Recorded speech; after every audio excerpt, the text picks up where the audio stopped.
রাজ্য পেট্রোল ও ডিজেলের মূল্য বৃদ্ধি। পেট্রোলের প্রতি লিটারে 3 টাকা 4 পয়সা এবং ডিজেল লিটার প্রতি 2 টাকা 91 পয়সা মহার্ঘ।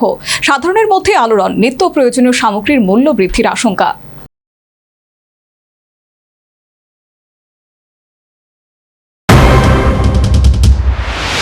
দেশজুড়ে আবারও বাড়ল পেট্রোল এবং ডিজেলের দাম। বৃহস্পতিবার গভীর রাত থেকেই কার্যকর হয়েছে নতুন মূল্য। 5 রাজ্যের বিধানসভা নির্বাচন শেষ হতেই জ্বালানির দাম বাড়ার আশঙ্কা তৈরি হয়েছিল। ফল প্রকাশের পর থেকেই দেশের একাধিক জায়গায় শুরু হয় প্যানিক বাইং।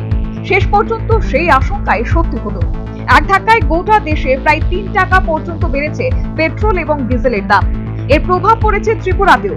নতুন দামে সাধারণ মানুষের মধ্যে উদ্বেগ বাড়ছে। বিশেষ করে পরিবহন খরচ বৃদ্ধি পাওয়ায় বাজার দর আরো বাড়ার আশঙ্কা তৈরি হয়েছে।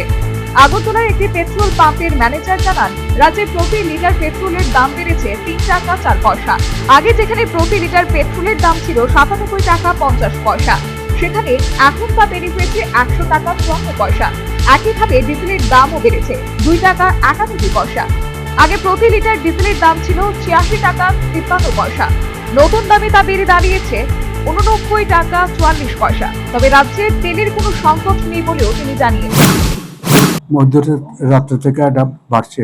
পেট্রোল বর্তমান হয়েছে 100 টাকা 54 পয়সা, আর ডিজেল হলো 99 টাকা 44 পয়সা, এই আর কি। আর আগে রেট ছিল, পেট্রোল ছিল 97 টাকা 50 পয়সা, আর ডিজেল ছিল 86 টাকা 53 পয়সা।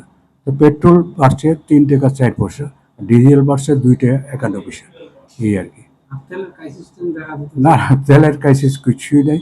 আজ বিকাল থেকে সব জায়গায় সাফিসিয়েন্ট তেল আসবে।